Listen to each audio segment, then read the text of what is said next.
आरक्षणाच्या उपवर्गीकरणाविरोधात मनमाड पेटले। आरपीआयने मोर्चा काढत केला सरकारचा निषेध। अनुसूचित जातींच्या उपवर्गीकरणाच्या केंद्र सरकारच्या निर्णयाविरोधात रिपब्लिकन पार्टी ऑफ इंडियाने आठवले गट आज रणशिंग फुंकले आहे। आरक्षणाचे तुकडे पाडून समाजात फूट पाडण्याचे षड्यंत्र असल्याचा आरोप करत रिपाई कार्यकर्त्यांनी केला सरकारचा निषेध। नाशिकच्या मनमाड शहरात आरक्षण उपवर्गीकरण विरोधात जोरदार शक्तीप्रदर्शन करत केला निषेध। यावेळी रिपाई नेते राजेंद्र आहिरे, जिल्हाध्यक्ष संजय भालेराव, कैलास आहिरे, रिपाई शहराध्यक्ष दिलीप नरवडे, आनंदा ठोंबरे, ताराचंद आहिरे यांच्या नेतृत्वाखाली निघालेला मोर्चा डॉक्टर बाबासाहेब आंबेडकर यांच्या स्मारकाजवळ आल्यानंतर डॉक्टर बाबासाहेब आंबेडकर यांना पुष्पहार अर्पण करून अभिवादन करत हा निर्णय मान्य नाही, तो तातडीने मागे घ्या अशा घोषणांनी परिसर दणाणून गेला होता।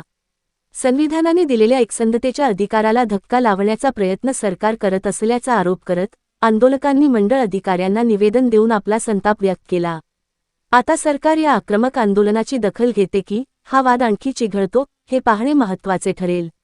आवाज जनतेचा न्यूज मराठी वृत्तवाहिनीसाठी खुशाल थोरात, मनमाड।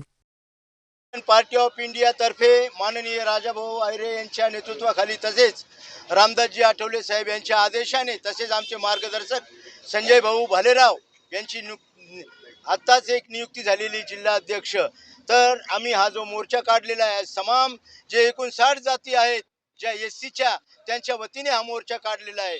फक्त एकच जात, मी ओपन बोलेल, ही मातंग समाज यांना RSS व भाजपा प्रणित जेही काही पक्ष असतील यांनी एक बोट लावून दिलेला आहे व त्यांनी हे रान पेटवलेलं आहे। अत्यंत चुकीचं आहे। मी त्यांना डायरेक्ट आश्वासन देतो, त्यांना मी इशारा देतो की आपण जर हे उपवर्गीकरण न मागता आपण आरक्षण वाढवून द्या, आम्हाला 20% द्या आरक्षण अशी मागणी केली तर संपूर्ण बहुजन समाजाचा त्यामध्ये फायदा होणार आहे। आणि जर उपवर्गीकरण झालं तर या ठिकाणी नुकसान मात्र त्यांचं होणार आहे, कारण की बहुजन समाजामध्ये सर्वात जास्त लोकसंख्या ही बौद्धांची आहे आणि त्या टक्केवारीप्रमाणे बौद्धांना आरक्षण मिळेल असेही मी त्यांना सांगतो। व त्यांनी कुणाच्याही भूलथापेला बळी न करता परमपूज्य डॉक्टर बाबासाहेब आंबेडकर यांनी जी आपल्याला घटना दिलेली आहे त्या घटनेमध्ये सर्वांना न्याय दिलेला आहे, सर्व समाजाला न्याय दिलेला आहे। असा फक्त बौद्ध समाजालाच त्यांनी न्याय नाही दिलेला, परंतु बौद्धांची जी प्रगती होत आहे, कारण की बौद्धांनी कर्मकांड यज्ञ सर्व हिंदू देवदेवता यांना पाण्यामध्ये बुडवलेलं आहे, म्हणून त्यांची प्रगती झाली। ते शिकले सवरले, IPS IAS झाले आणि हा जो मातंग समाज आहे ते आमोशा मागत फिरत होते असे मी त्यांना इशारा देतो व त्यांनी हा उपद्व्याप थांबवावा।